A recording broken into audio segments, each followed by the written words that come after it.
வெள்ளிக்கிழமை தோறும் தானியல் தீர்க்கதரிசியை நல்ல முறையாக அறிவிக்க சகோதரர் ஜோசப் சகாயராஜ் அவர்கள் தயாராக இருக்கிறார். இப்போது அவர்களை அன்போடு அழைக்கிறோம்.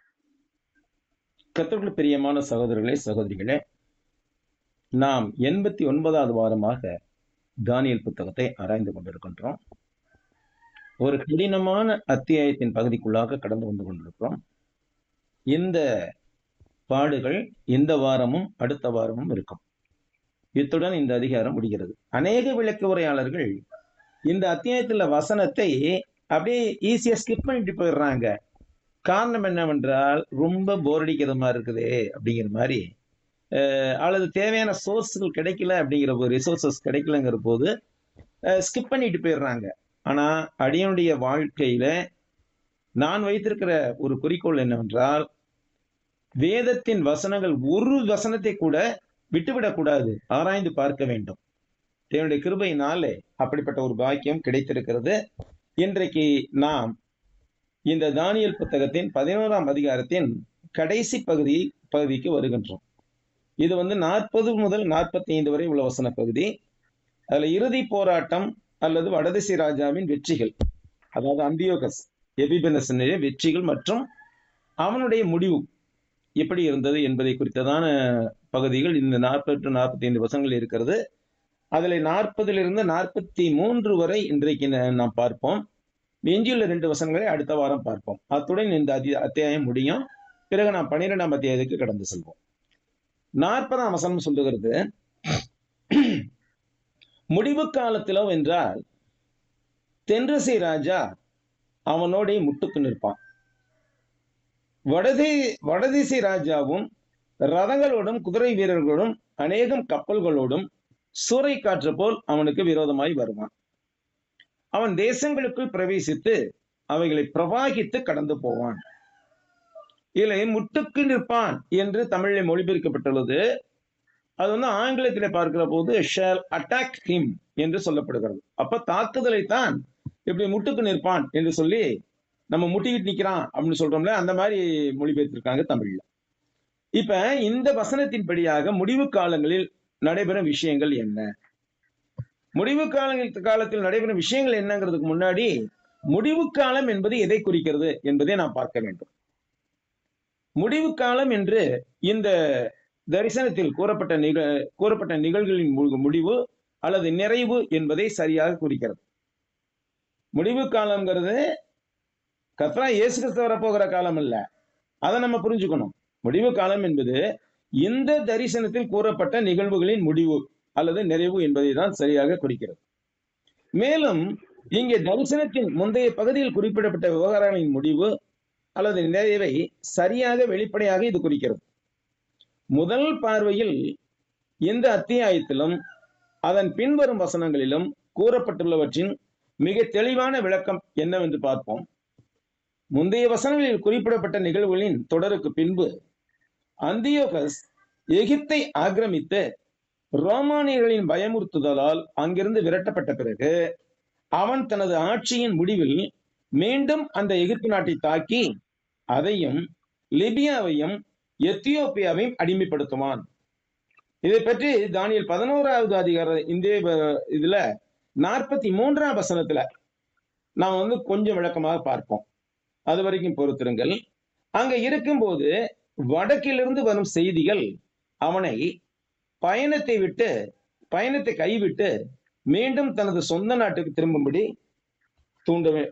வற்புறுத்தும் என்றே சொல்லலாம். அவன் வடக்கிலிருந்து வரக்கூடிய செய்திகள், இவன் போருக்கு போறான்.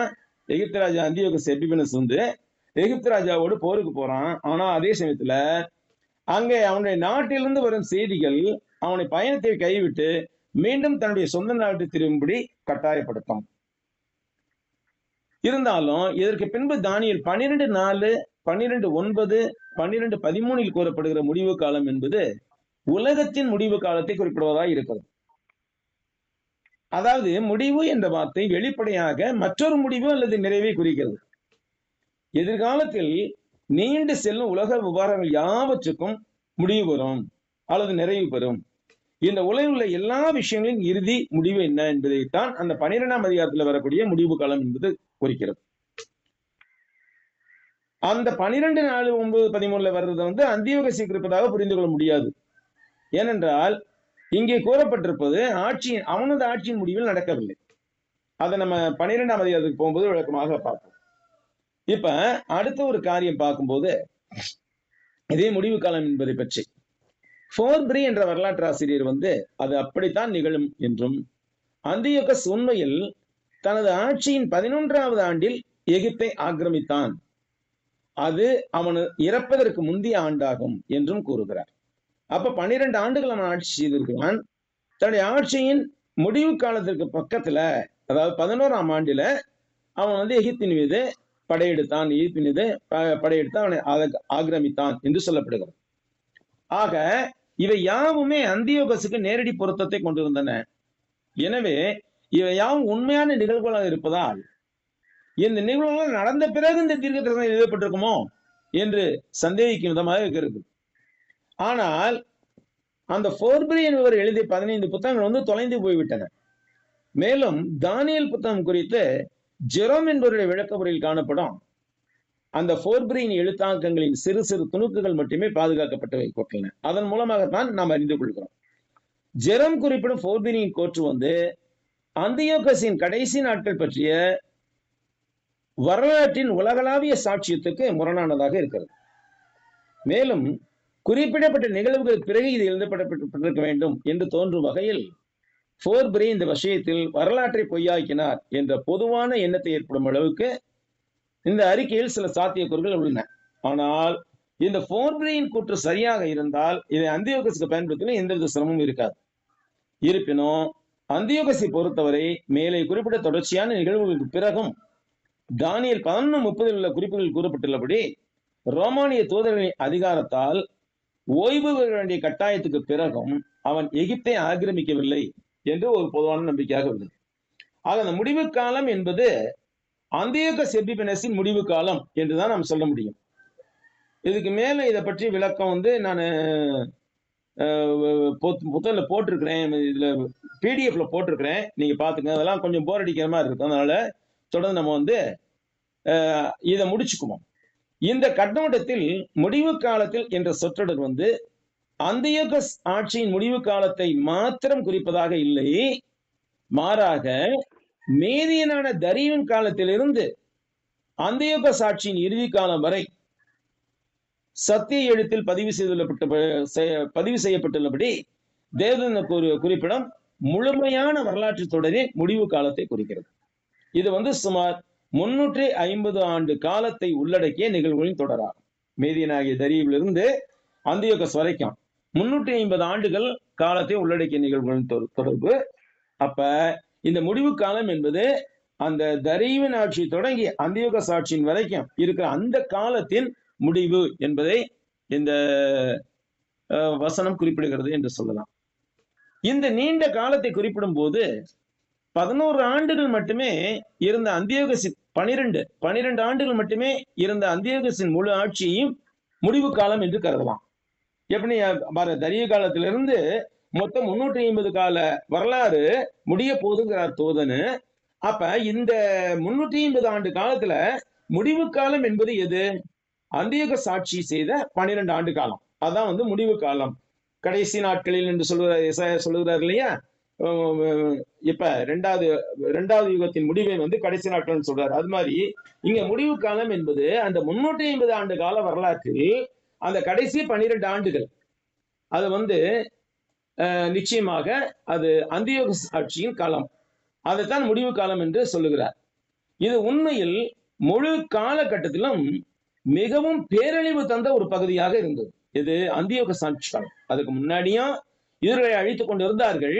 ஆனாலும் கூட ஏன் அந்தியோகஸ் எபிபனஸ் பற்றி இந்த அதிகாரம் முழுவதும் திருப்பி கூறப்படுகிறது? ஏனென்றால் இவன் யூத மார்க்கத்துக்கும் தேவனுக்கும் மிகப்பெரிய விரோதியாக எழும்பினான். அதனால அந்த வில்லனை பத்தியும் ஒரு காரியம் சொல்லணும் இல்லையா? எந்த ஒரு புத்தகத்திலையும் பாருங்க, வில்லனை பற்றியும் காரியங்கள் சொல்லுவாங்க. அது மாதிரி இந்த வில்லன் யாரு? யூதர்களுக்கு வில்லனாக இருந்த இந்த அந்தியோகஸ் எபிபனஸை பற்றி சொல்றதுக்கு இந்த முழு அதிகாரத்தையே தேவன் ஒதுக்கி இருக்கிறார். மேலும் இந்த அத்தியாயத்தில் அதற்கு முன்பு நடந்த அனைத்தையும் விட இது அதிகமான இடத்தை ஆக்கிரமித்துள்ளது. எது? முடிவு காலம் என்பது. ஏனென்றால் எபிரேய மக்களின் விசித்திரமான மற்றும் பயங்கரமான சோதனையின் காலமாக இது இருந்தது.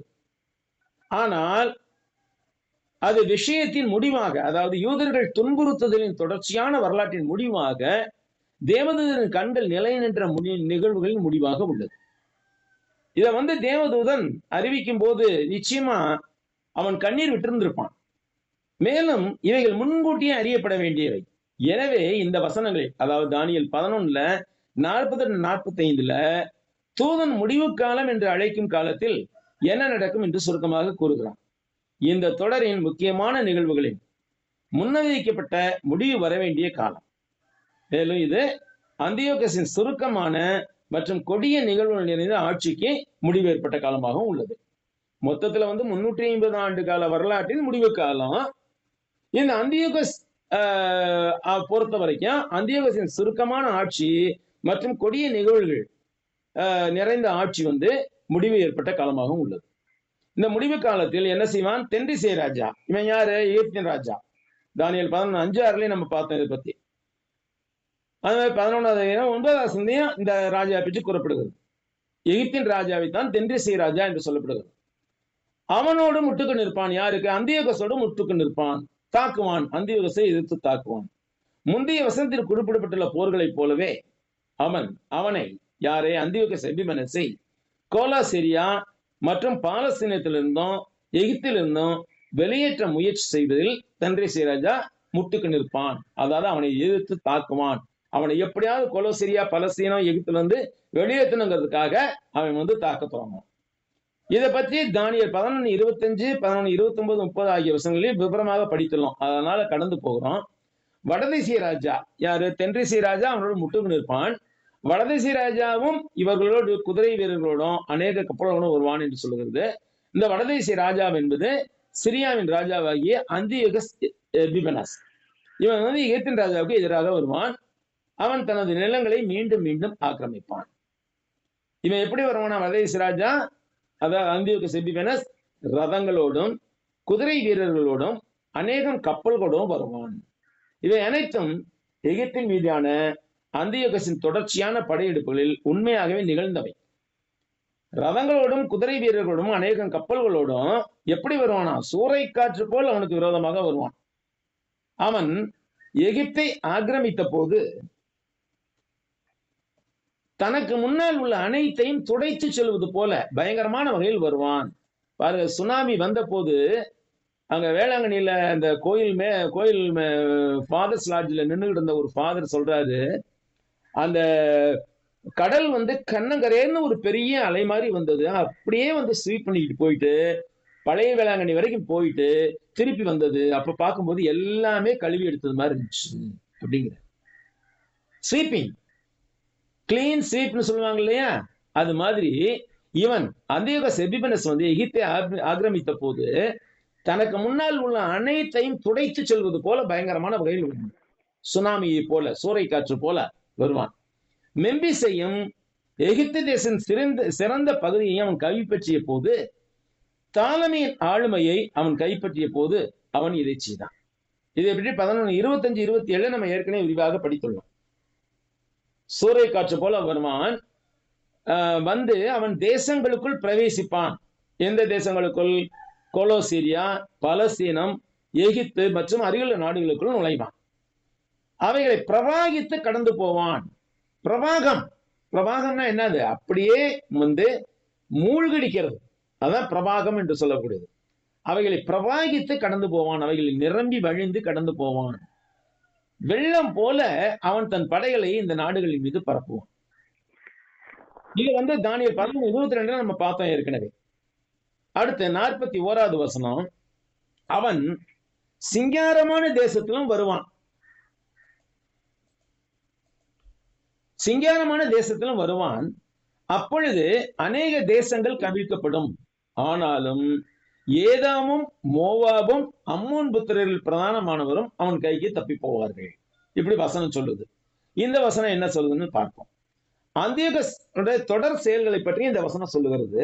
அவன் சிங்காரமான தேசத்திலும் வருவான். இந்த சிங்காரமான என்பதற்கு அதே வார்த்தைக்கு மகிழ்ச்சி, அலங்காரம், நல்ல என்ற 3 பொருள்களும் இருக்கிறது. இது இந்த எபிரேய வார்த்தை சிங்காரமான அல்லது கம்பீரமான தேசம் என்றும் பொருள்படுகிறது. இதே வார்த்தை தானியேல் 11:16 பயன்படுத்தப்பட்டுள்ளது. அவன் அந்த தேசத்தை ஆக்கிரமிப்பான். எந்த தேசம்? சிங்காரமான தேசம் என்பது இஸ்ரேல் தேசத்தான் குறிக்கிறது. அவன் அந்த தேசத்தை ஆக்கிரமிப்பான். இதை குறித்து நாம் ஏற்கனவே தானியேல் 11:28, 31, 33 நம்ம விளக்கமாக படிச்சோம். அப்பொழுது அநேக தேசங்கள் கவிழ்க்கப்படும். வசனத்தின் பகுதி, அப்பொழுது அநேக தேசங்கள் கவிழ்க்கப்படும். இங்கு தேசங்கள் என்ற வார்த்தை மொழிபெயர்ப்பாளர்களால் வழங்கப்படுகிறது. ஆக்சுவலா அந்த தேசங்கள் என்பது எபிரேய மொழியிலையும் பார்க்கும்போது அந்த தேசங்களுக்கு வார்த்தை அங்க இல்ல, அநேகம் அந்த வார்த்தை மட்டும்தான் இருக்கிறது. இங்க அந்த ரபோத் என்ற வார்த்தை மொழிபெயர்ப்பாளரால் கூடுதலாக சேர்க்கப்பட்டுள்ளது. ஏன்னா அந்த இடத்துல இந்த கான்டெக்ட் பார்க்கும்போது அது நிச்சயமாக தேசங்களா தான் இருக்கணும் என்று சொல்லி அவர் அநேக தேசங்கள்னு போடுறார். அநேகம் கவிழ்க்கப்படும் என்பதுதான் உண்மையான வசனம் எபிரேய மொழியில. அப்ப அந்த ரபோத் என்ற வார்த்தை பல விஷயங்களை இங்கு குறிக்கிடலாம். இது நகரங்கள், குடியிருப்புகள், நிறுவனங்கள் போன்றவற்றையும் குறிக்கலாம். இதனுடைய அர்த்தம் என்னவென்றால் அவன் மிக பரந்த அழிவை உருவாக்குவான். அந்தியோகசியை பொறுத்தமட்டில் இது மிக உண்மையாக இருந்தது. அவன் தனிப்பட்ட முறையில் அல்லது தளபதிகளை கொண்டு பலஸ்தீன தேசத்தை ஆக்கிரமித்த போது பல நாடுகள் இவனால் கவிழ்க்கப்பட்டன. அடுத்த வசனம் என்ன சொல்லுகிறது? ஆனாலும் ஏதோமும் மோவாபும் அம்மோனின் புத்திரர் பிரதானமானவர்களும் அவன் கைக்கு தப்பி போவார்கள். பாருங்க, ஏதோமும் மோவாபும் கர்த்தராலே சபிக்கப்பட்டவர்கள். மோவாப், அம்மோனியர்கள் என்பவர்களால் கர்த்தராலே சபிக்கப்பட்ட ஜனங்கள். ஆனாலும் கூட அவன் கைக்கு தப்பி போவார்கள் என்று சொல்லப்படுகிறது. பாலஸ்தீனத்தில் அவன் செய்யும் ஆக்கிரமிப்பு வேளையில் அவன் குறியாக இருந்து அவன் கவனத்தை ஈர்க்க போதுமான வளங்கள் அங்கே இருந்ததால் அவன் அண்டை நாடான ஏதோம், மோவாப் மற்றும் அம்மோன் ஆகியவற்றை துன்புறுத்தாமல் விட்டு விடுவான். அந்தியோகசின் கோபம் குறிப்பாக யூதர்களுக்கு எதிராகத்தான் இருந்தது. மேலும் இந்த அருகிலுள்ள நாடுகளை அவன் ஆக்கிரமித்தது பற்றி வரலாற்றில் எதுவும் குறிப்பிடப்படவில்லை. இதையும் நாம் கவனிக்க வேண்டும். அவன் பின்பற்றிய பாதை எங்கே இருந்தது? மத்திய தரைக்கடலின் கரையோரமாகவே எகிப்துக்கு சென்றது. இன்னைக்கு காசா ஸ்ட்ரிப்னு சொல்றாங்க இல்லையா, அந்த ஓரமா தான் அவன் எகிப்துக்கு போயிருக்கிறான். மேலும் யூதர்கள் மீது பழிவாங்குவதற்காக அவன் தனது பாதையிலிருந்து விலகி சென்றாலும் அவன் தனது அணிவகுப்பின் பிரதான நடையிலிருந்து தனது ஆயுதங்களை எடுத்துச் சென்றதாக தெரியவில்லை. அந்தியோகஸ் முக்கியமாக எகிப்தியருடனும் ரோமானியருடனும் போர் செய்வதில் ஈடுபட்டான். அவன் யூதர்களுடனும் போரில் ஈடுபட்டான். ஏனென்றால் சிரியாவின் ராஜாவிற்கும் எகிப்தின் ராஜாவுக்கும் இடையிலான சண்டைகள் மற்றும் சர்ச்சைகள் ஆகியவற்றின் முக்கிய இடமும் பொருளுமாக இருந்தது எது? பாலஸ்தீன் தான். அந்த பாலஸ்தீனம் எப்பொழுதுமே போர்க்களமாக இருந்தது. பாருங்க, இவங்க 2 பேரும் சண்டை போட்டுக்கிறதுக்கு பாலஸ்தீன நாட்டை போர்க்களமாக பயன்படுத்திக்குவாங்க. யாரு? தென்திசை ராஜாவும் வடதிசை ராஜாவும் எங்கதான் சண்டை போடும்? ஒண்ணு எகிப்துல போய் சண்டை போடணும், இல்லாட்டி சிரியாவில் போய் சண்டை போடணும். 2 பேரும் தன்னாட்டை பத்திரமா வச்சுக்குவாங்க. இங்க பாலஸ்தீனம் தான் அடிச்சுக்கிட்டு ஆகுவாங்க. அப்ப என்ன ஆச்சு? இங்க பலஸ்தீனத்தில் இருக்க யூதர்களும் அழிவார்கள், இந்த போர் வீரர்களும் அழிவார்கள். எங்க இன்னொருத்தன் தோட்டத்துல தன்னுடைய தோட்டத்தை பத்திரமா வச்சுக்கிட்டு இன்னொருத்தன் தோட்டத்துல அடாவடித்தனம் பண்றது. 2 பேருமே. யாரு? அந்தியோகஸ் எபிபனஸும் எகிப்தின் ராஜாவும். மோவாப், ஏதோம் மற்றும் அம்மோன் ஆகியவை மோதல் நடந்த இடமான பாலஸ்தீனிலிருந்து பார்க்கும்போது கொஞ்சம் தூரத்துல தான் இருந்தது. ஏன்னா அதெல்லாம் கீழே இருக்கக்கூடிய தேசங்கள். பாலஸ்தீனத்துக்கு தெற்க, நேர் தெற்க இருக்கக்கூடிய தேசங்கள். எனவே அவைகள் துன்புறுத்தப்படாமல் விட்டுவிட்டன. ஒருவேளை அந்த நாடுகள் அந்தியோகஸுடன் நட்பாக இருந்திருக்கலாம், அவனும் கூட்டணி வைத்திருந்திருக்கலாம், அல்லது குறைந்தபட்சம் அவர்கள் யூதர்களுக்கு விரோதமாக இருந்தார்கள் என்பது உறுதியாக தெரிகிறது. எப்படி யூதர்களுக்கு விரோதமாக இருந்தார்கள்? நமக்கு நன்றாகவே தெரியும். இந்த ஏதோமியர்கள் சிரிய ராஜ்யத்தினர் படையெடுத்து கொண்டு வருகையில் என்ன செஞ்சாங்களாம்? தீர்க்கதரிசிவர் சொல்லுவார், ஆபகுத்தம் சொல்லுவார்னு நினைக்கிறேன். ஒவ்வொருத்தனையா காட்டி கொடுப்பாங்களாம். ஏதோமியர்கள் யூதர்கள் எங்கெங்க ஒளிஞ்சுக்கிட்டு இருக்காங்க அப்படிங்கிறத பத்தி காட்டி கொடுப்பானாம். யாருக்கு? சிரியா படையினருக்கு. ஏன் இப்படி நடந்துச்சுன்னு பார்க்கும்போது, ஏன் ஏதோம் எனக்கு அவ்வளவு என்ன கோபம்? ஏதோமின் ஆசீர்வாதத்தை, அதாவது ஏதோம் யாரு? ஏசா. ஏசாவுக்கு கிடைக்க வேண்டிய ஆசீர்வாதத்தை யாக்கோபு தட்டி பறித்துக் கொண்டான், வஞ்சித்து பற்றி கொண்டான்.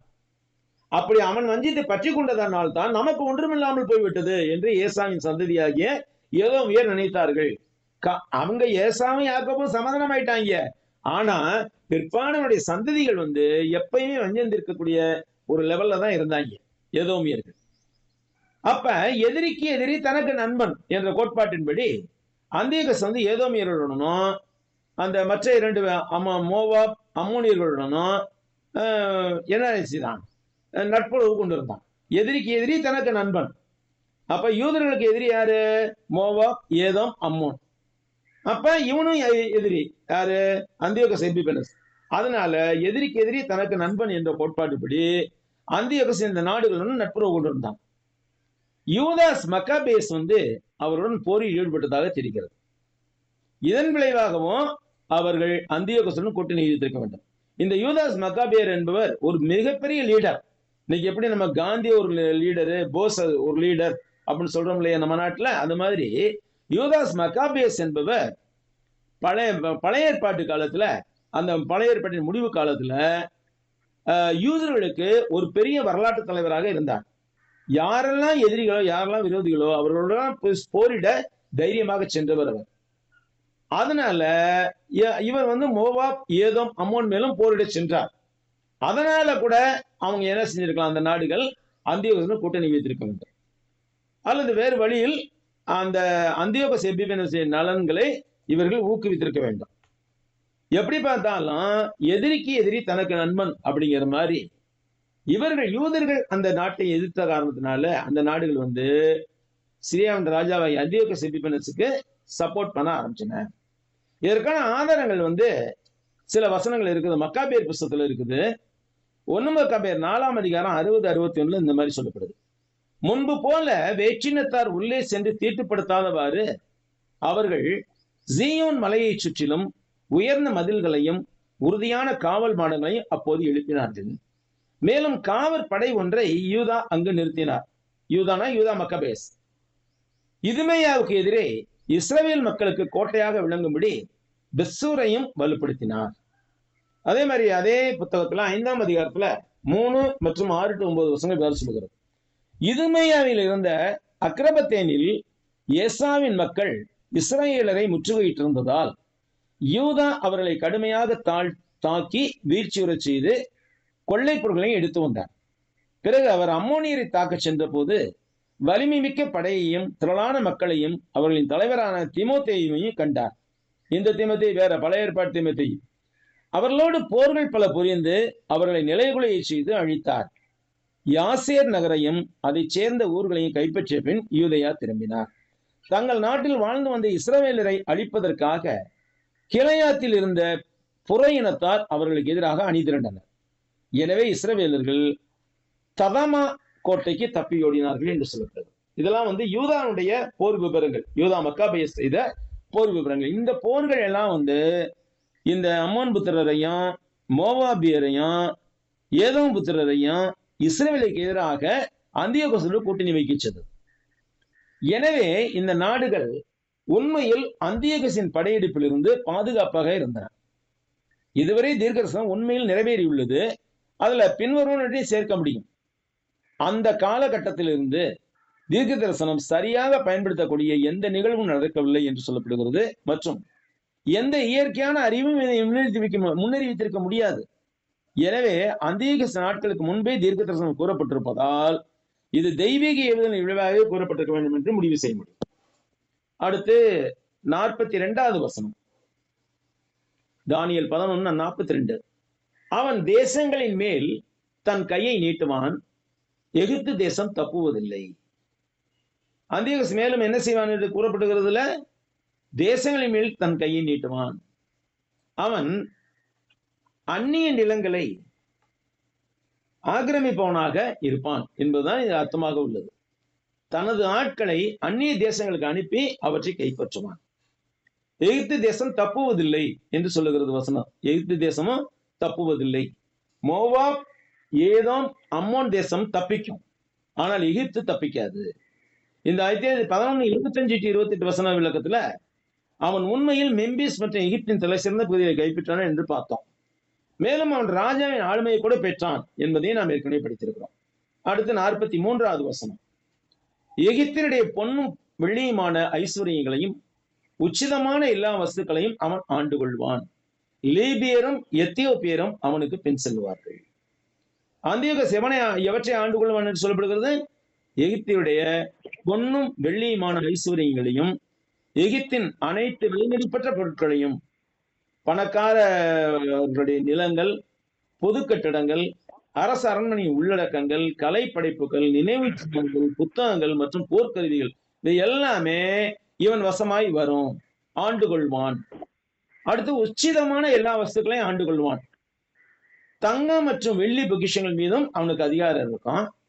எகிப்தின் மிக முக்கியமான இடங்களை கைப்பற்றி ராஜாவின் ஆளுமையை கைப்பற்றிய அவன் நிச்சயமாக எகிப்தின் செல்வத்தை தன் கைவசம் வைத்திருப்பான் என்று சொல்லப்படுகிறது. மேலும் கொள்ளையடிக்கப்பட்ட பொருட்களால் நிரப்பப்பட்ட தனது தேசத்துக்கு திரும்புவான். யாரெல்லாம் அந்தியோகஸை பின் செல்வார்கள் என்று சொல்லப்படுகிறது? லீபியர்கள். முதலாவது லீபியர்கள், அப்புறம் எத்தியோப்பியர்கள். எபிரேய வேதாகமத்தில் லீபியர்கள் என்ற சொல் எல்லா இடங்களிலும் எகிப்தியர்கள் மற்றும் எத்தியோப்பியர்களுடன் இணைந்துள்ளது. எகிப்தியர்கள் எத்தியோப்பியர்கள் எங்கே கூறப்படுகிறார்களோ அங்கெல்லாம் லீபியர்களும் கூறப்படுகிறார்கள். மேலும் இவர்கள் எகிப்திய வம்சாவளியை சேர்ந்த மக்களாக இருந்திருக்க வேண்டும். அவர்களின் நாட்டுக்கு மேற்கு எல்லையாக இருந்தது எகிப்து. இது எங்க சொல்றாங்க? டானர் என்பவர் தொகுத்த பழங்கால அட்லஸ்ல, உலக வரைபடம் இருக்கு இல்லையா, அந்த வரைபட புத்தகத்துல அது காணப்படுகிறது. எகிப்து லீபியாவுக்கு நேர் மேற்க இருக்குது. எகிப்தை கைப்பற்றுவது கிட்டத்தட்ட லீபியாவை கைப்பற்றுவதாக காணப்படுகிறது. நம்ம அப்போஸ்தலர்களுடைய 2ஆம் அதிகாரத்துல கூட பெந்தெகோஸ்தே நாளன்று எருசலேமில் கூடியிருந்த யூதர்களின் மத்தியில் யார் இருந்தாங்க? லீபியாவின் திசைகளில் குடியிருப்பவர்களும் இருந்தார்கள் என்று சொல்லி நாம் வாசிக்கின்றோம். அடுத்து எத்தியோப்பியர்கள். எபிரேயர்கள் கூஷியர்கள், எபிரேயர்ல கூஷியர்கள் என்பது வேதாகமத்தில் கூஷ் என்பது எத்தியோப்பியா என்ற வார்த்தையின் பொதுவான அர்த்தமாக இருக்கிறது. கூஷ் தேசம் என்று சொல்லி நோவாவின் காலத்திலே அழைக்கப்பட்டது. இது இப்போ எத்தியோப்பியா என்று அழைக்கப்படுகிறது. இது சந்தேகத்துக்கிடம் இல்லாமல் ஆப்பிரிக்காவில் உள்ள அதே எத்தியோப்பியா தான் குறிக்கிறது. இதற்கு தெற்கே எகிப்து இருந்தது. இந்த நாடு எத்தியோப்பியாவை மற்றும் சிரேனே மற்றும் அதை சுற்றியுள்ள பகுதிகளுக்கு மேல் மட்டுமல்ல, தெபாய்ஸ் அல்லது மேல் எகிப்தை அடக்கிய பகுதியாக இருந்தது. எகிப்தில் அடியெடுத்து வைத்தல் என்பது உண்மையில் இந்த நிலத்தையும் கிட்டத்தட்ட கைப்பற்றுவதாகத்தான் இருக்கிறது. எகிப்தை கைப்பற்றினா எத்தியோப்பியாவையும் கைப்பற்றினாங்கன்னு தான் அர்த்தம். அவனுக்கு பின் செல்வார்கள். இதை அவனோடு கூட கூட்டமாக செல்வார்கள் என்றும் கூறலாம். இந்த வார்த்தையின் அர்த்தம் சரியாக அடியெடுத்து வைத்தல் அல்லது நடத்தல் என்பது. பாருங்க, சங்கீதம் 37:23 சொல்லப்படுகிறது, நல்ல மனுஷனுடைய நடைகள் கர்த்தரால் உறுதிப்படும், அவனுடைய வழியின் மேல் அவர் பிரியமாய் இருக்கிறார். அதே மாதிரி நீதிமொழி 20:24 சொல்லப்படுது, கர்த்தராலே மனுஷனுடைய நடைகள் வாய்க்கும், ஆகையால் மனுஷன் தன் வழியை அறிந்து கொள்வது எப்படி. இந்த 2 வசனங்களில் நடைகள் என்பது இதே பொருள் தான் குறிக்கப்படப்பட்டது. லத்தீன் வல்கேட் மொழிபெயர்ப்புல இது எப்படி சொல்லப்படுகிறது? அவன் லீபியா மற்றும் எத்தியோப்பியா வழியாகவும் கடந்து செல்வான் என்று உள்ளது. அதே சமயத்துல இந்த 70 பேர் மொழிபெயர்த்தாங்கல்ல அலெக்சாண்டிரியால வச்சு பழைய ஏற்பாடு முழுவதையும் கிரேக்கத்துல, அதுல என்ன சொல்லப்படுது என்றால், தங்கம் வெள்ளி மற்றும் எத்தியோப்பியாவின் அனைத்து ரகசிய பொக்கிஷங்கள் மீதும் எகிப்தின் அனைத்து விரும்பத்தக்க பொருட்கள் மீதும் லீபியர்கள் மற்றும் எத்தியோப்பியர்களின் அனைத்து கோட்டைகளின் மீதும் அவனுக்கு அதிகாரம் இருக்கும் என்று உள்ளது. லீபியர்களும் எத்தியோப்பியர்களும் அவனுடைய அடிச்சூடை பின்பற்றுவார்கள் என்று லெங்கார்கே என்பவர் மொழிபெயர்த்துள்ளார். எபிரேய மொழியின் சரியான அர்த்தம் என்னன்னு பார்க்கும்போது, அவர்கள் அவனுடன் சென்றார்கள், அவர்கள் அவனுடன் அணிவகுத்து சென்றார்கள் அல்லது அவனை பின்தொடர்ந்தார்கள். மேலும் இந்த சொற்றொடர் கூட்டாளிகளாக இருந்தவர்களுக்கு அல்லது சிறைப்பிடிக்கப்பட்டவர்களுக்கும் பொருந்துவதாகும். அவனோடு இருந்த கூட்டாளிகள் மற்றும் சிறைப்பிடிக்கப்பட்டவர்கள் என்பவர்களுக்கும் கூட பொருந்துவதாகும். ஆனாலும் கூட அவர்கள் கைதிகள் என்பதை விட கூட்டாளிகள் அல்லது அவனுடன் தொடர்புடையவர்கள் என்பதே அதிகம் பொருத்தமான கருத்தாக உள்ளது. அந்தியோகஸை பற்றி இங்கே கணிக்கப்பட்டவனின் உண்மையை காட்டும் தனித்துவமான வரலாற்று உவமைகள் எதுவுமே இல்லை என்றாலும் தீர்க்கதரிசனம் நிறைவேறியது என்பது நிச்சயமாக உண்மையாக உள்ளது. இது ஒரு 3 கருத்துக்களால் உறுதிப்படுத்தப்பட்டுள்ளது. அந்த 3 கருத்துக்களை மட்டும் பார்த்து இந்த பாடத்தை முடித்துக் கொள்வோம். நாம் ஏற்கனவே நான் கவனித்துள்ளபடி இந்த நாடுகள் இயற்கையாகவே எகிப்து நாட்டு மக்களின் ஒரு பகுதியாக கூட்டணி வைத்து மேற்கிலும் தெற்கிலும் எகிப்தை எல்லையாக கொண்டிருந்தன. எந்த நாடுகள்? இந்த 2 நாட்டை பற்றி பார்த்தோம்ல, லீபியர்கள், எத்தியோப்பியர்கள், அதை பத்தி தான் சொல்லுது. நாம் ஏற்கனவே கவனித்தபடி இந்த நாடுகள் இயற்கையாகவே எகிப்து நாட்டு மக்களின் ஒரு பகுதியாக கூட்டணி வைத்து மேற்கிலும் தெற்கிலும் எகிப்தை எல்லையாக கொண்டிருந்தார். அடுத்து 2வது பாயிண்ட் எசேக்கியேல் 30ஆம் அதிகாரம் 4 to 5 வசனங்கள்ல சொல்லும்போது அவர்கள் உண்மையில் எகிப்துடன் ஒரு அணியில் இணைந்திருப்பதையும் எகிப்தின் மீது விழுந்த பேரழிவு நேரடியாக எத்தியோப்பியா மற்றும் லீபியா மீது விழுந்ததையும் காண்போம். எனவே 3வது கருத்து, எனவே எகிப்தின் உடைமை யாவும் இயற்கையாகவே இந்த இடங்களை கைப்பற்றுவதை தொடர்ந்து வரும், அல்லது அதை கைப்பற்றின கூட்டணியும் நட்பையும் அவர்கள் நாடுவார்கள் என்று காணலாம். பிரியமானவர்களே, சற்று கடினமான பகுதி தான், இருந்த போதிலும் பொறுமையாக கவனித்து கேட்டிருப்பீர்கள் என்று நினைக்கிறேன். இன்னும் இந்த கடினமான பாடு அடுத்த வாரமும் இருக்கும். அடுத்த வாரத்தோடு நம்ம 11ஆம் அதிகாரத்தை முடித்துக் கொள்வோம். பிறகு நாம் 12ஆம் அதிகாரத்துக்கு கடந்து செல்வோம். கேட்ட யாவருக்கும் நன்றிகளை தெரிவித்துக் கொள்கிறேன். மீண்டுமாக அடுத்த வாரம் பாடத்தில் சந்திப்போம். நன்றி சகோதரர். இந்த நேரத்தில் தானியேல் புத்தகத்தை மிகவும் அழகாகவும் அதிசயமாகவும் ஆராய்ச்சி செய்து நமக்கு வேண்டி செய்திருக்கிறார் என்றால் அவருடைய ஊழியத்தை ஆண்டவர் ஆசீர்வதிப்பாராக. அவர் தொடர்